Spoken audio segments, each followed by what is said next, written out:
Հայաստանը մտադիր է ԵՄ-ին անդամագրվելու պաշտոնական դիմում ներկայացնել ազգային ժողովում կառավարության 2026-2031 թվականների ծրագիրը ներկայացնելիս այս մասին հայտարարեց վարչապետ Նիկոլ Փաշինյանը։ Սա նույնպես ծավալուն աշխատանք պահանջող գործընթաց է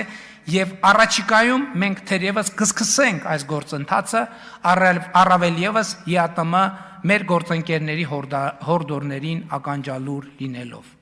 Այս տարվա մայիսի 26-ին Աստանայում Ռուսաստանի, Բելարուսի, Ղազախստանի եւ Ղրղստանի ղեկավարները համատեղ հայտարարել էին, թե Հայաստանի դեպի ԵՄ անդամակցության քայլերը տնտեսական ռիսկեր են ստեղծում Եվրասիական տնտեսական միության համար եւ դեկտեմբերին կքննարկվեն Հայաստանի նկատմամբ ԵՏՄ պայմանագրի կիրառումը կասեցնելու հնարավոր հետևանքները։ Միաժամանակ ԵՏՄ անդամ 4 պետությունների ղեկավարները հորդորել էին Հայաստանի Հանրապետությանը հանրաքվե անցկացնել ԵՄ թե ԵՏՄ երկընտրանքի շուրջ։ Այն, որ Հայաստանը ինչ-որ փուլում ընտրություն կատարելու անհրաժեշտություն կունենա, մի քանի առիթով ասել է նաև Ռուսաստանի նախագահը։ Միանգամայն տրամաբանական կլիներ անցկացնել հանրաքվե եւ հարցնել Հայաստանի քաղաքացիներին, թե որն է լինելու իրենց ընտրությունը։ Մենք էլ կանեինք համապատասխան հետևություններ եւ կգայինք մեղմ, այսպես ասած ինտելիգենտ եւ փոխշահավետ ապահարզանի ճանապարհով։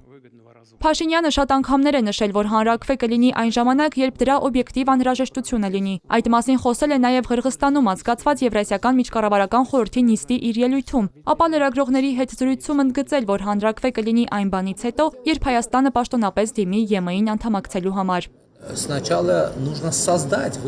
պետք է ստեղծել ընտրության հնարավորություն։ Միայն դրանից հետո հնարավոր կլինի ընտրություն կատարել։ Իհարկե, ես ի գիտություն եմ ընդունել գործընկերներին մայիսի 29-ի հայտարարությունները եւ ես հարգանքով եմ վերաբերվում դրան։ Իմիջիայլոց շատ հետաքրքիր նրբերանգ կա գործընկերները պաշտպանում են Եվրոպական միությանը Հայաստանի անդամակցության հարցով Հայաստանում հանրաքվե անցկացնելու գաղափարը։ Ես շատ բարձր եմ գնահատում այդ դիրքորոշումը։ Այսօր անդրադառնալով հանրաքվեի հարցին Փաշինյանը մասնավորեցրեց, թե իր պատկերացմամբ դա երբ կարող է տեղի ունենալ։ Իմ ընկալումը այն է,